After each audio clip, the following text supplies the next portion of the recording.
Hey guys, and welcome to a brand new video here on FPL Now. Today we're going to be going over my final team selection for Game Week 31 and any transfers that I'm thinking of making. So if you're excited for the video, make sure to drop a like down below, leave a comment what are your plans for Game Week 31, subscribe if you're brand new, and let's get into the video.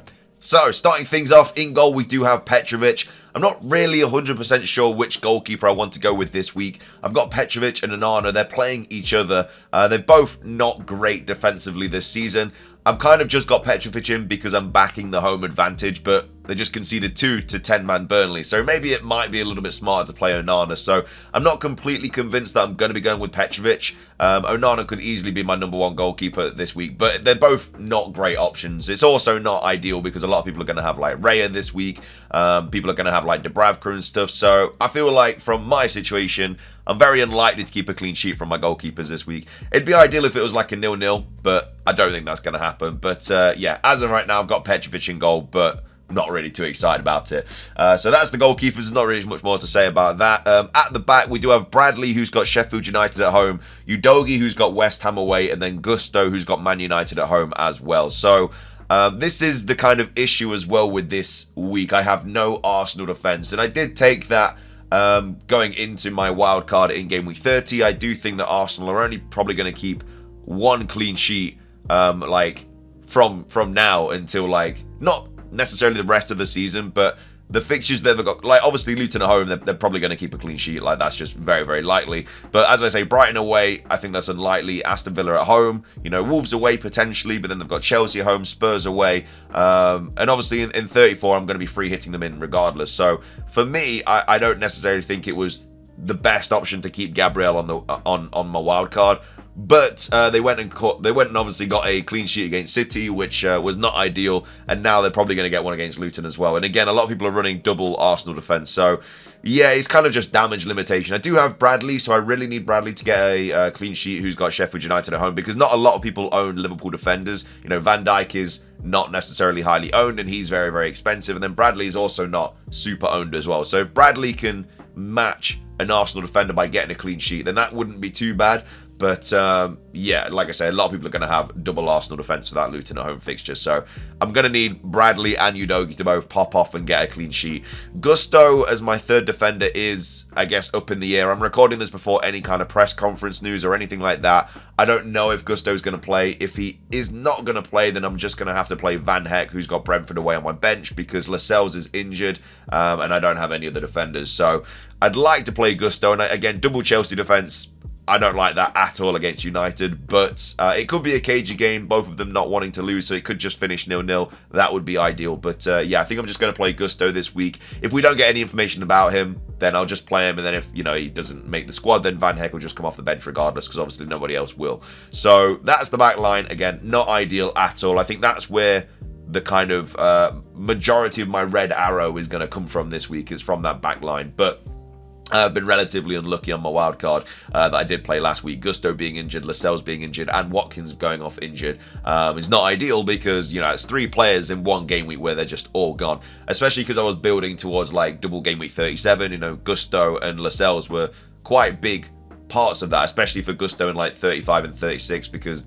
potentially they're going to have a double in one of those game weeks as well as double 37. So that's why I went triple Chelsea, because I wanted them already locked in, so I don't have to worry about that later on down the line. But obviously injuries do happen. But yeah, we just got to hope that Gusto is not that bad, especially because they've got Sheffield United away soon as well, and I really want him for that fixture. But either way, that's the back line and the goalkeeper. In midfield, we've got Son, who's got West Ham away, Saka, who's got Luton at home, Palmer, who's got Man United at home, and then Salah, who's got Sheffield United at home as well. So of course, Sheffield United at home is the best fixture you can have all season. That is why Salah is going to make it my captain. A lot of people are going to be bringing him in today, and a lot of people brought him in overnight. I'm expecting his price to, I don't know if his price went up again. I think I got him for 13. He's already 13.3. So, and I got him in on my wild card. That's how quick these players go up in price if they're that highly sought after. So yeah, Salah at Sheffield United home is obviously going to be my captain. Palmer, Saka and Son, I mean, it's just as you were really. I don't see how I could play Garnacho, who's got Chelsea away, over any of those 3. So apart from that, there's not really much more to say about it, because it's very template. I understand that. The only player that I'm a little bit worried about potentially not owning in the midfield is probably just somebody from City, maybe like Foden or someone like that. There's not really anybody else that I think off the top of my head that jumps out at me. Maybe like a Luis Diaz or somebody like that. A lot of people are going Darwin over Diaz this week anyway, because obviously the midfielder options are already really, really good. Whereas the striker options, there's like a bit of a pool to choose from. And obviously you can only have 3 of them instead of your 5 midfielders. But either way, quite happy with the midfielder this week. I think that's where a lot of my points are going to come from, especially Salah being my captain.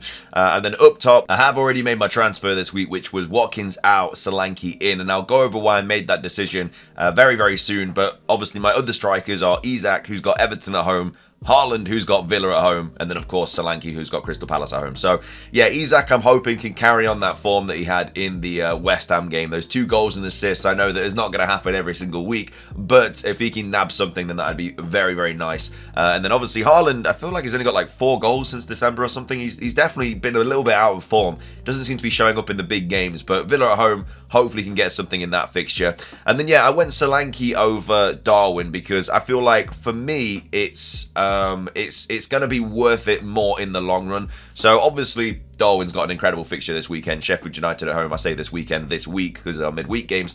But there's no guarantee that he actually starts. If he does start, fair enough.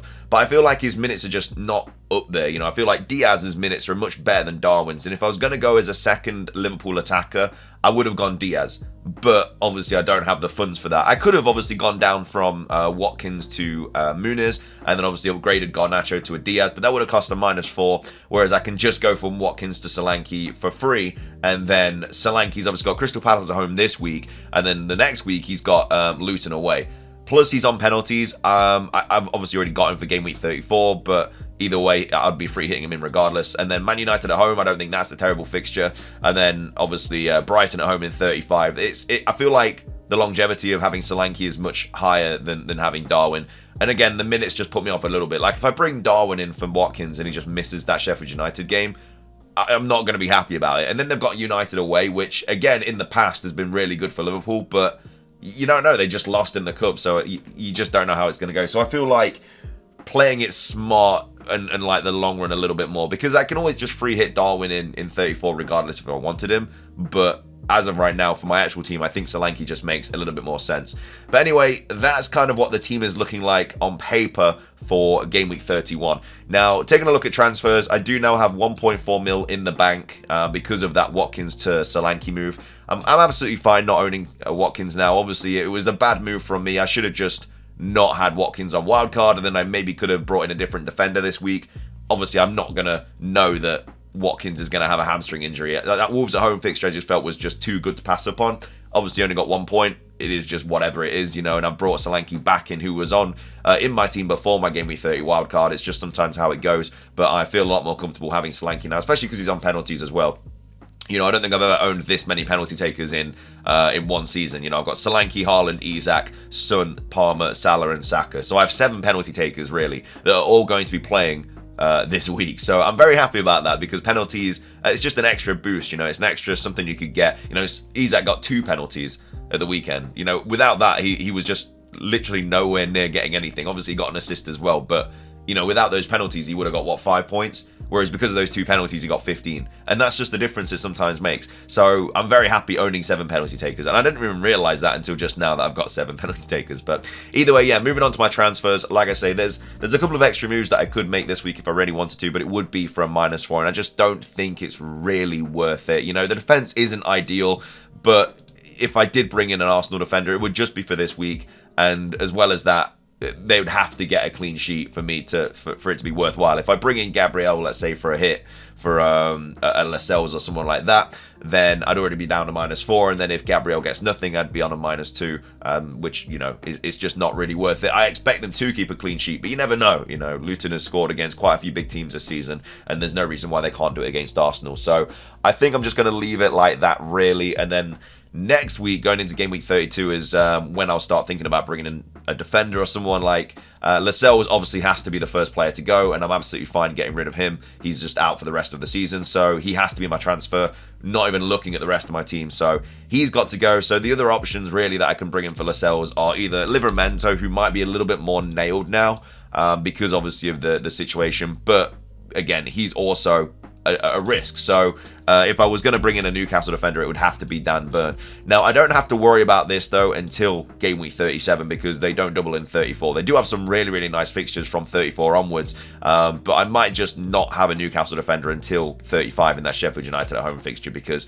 then they've got Sheffield United at home, Burnley away, Brighton at home, Brentford away, and then they also double as well. So I will just probably think about bringing Dan Burn in around then, because there's not really any fixtures that I want in the immediate future for a Newcastle defender. Like Fulham away, Spurs at home are not really great. I mean, even Palace away, it's not ideal, especially because the defensive numbers that Newcastle have been putting up lately are just terrible. So I don't think it'll be Dan Burn at all.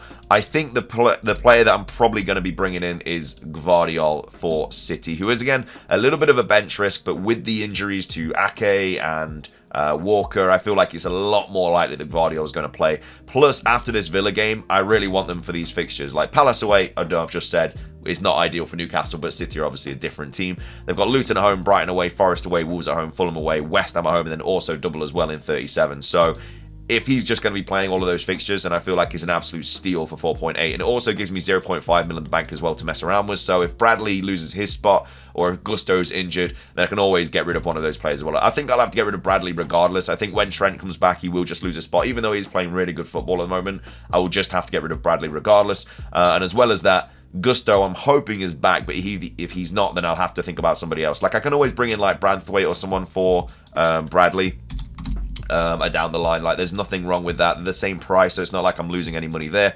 And they have some pretty nice fixtures as well. Like, they've got Burnley at home in 32. I could even bring him in 32, to be fair, instead of Bradley, and, you know, just bringing Gvardiol a little bit down the line, because, you know, the Palace away is a nice fixture, but I'd rather have Burnley at home, especially because Everton's defensive numbers are pretty nice. They've also got Forest at home, Brentford at home, Luton away, Sheffield United at home. It just makes sense to have Branthwaite at this point of the season, and he's obviously so cheap as well. So that could be my transfer instead of Gvardiol, or it could be my transfer in 33. But that Burnley at home fixture is quite nice.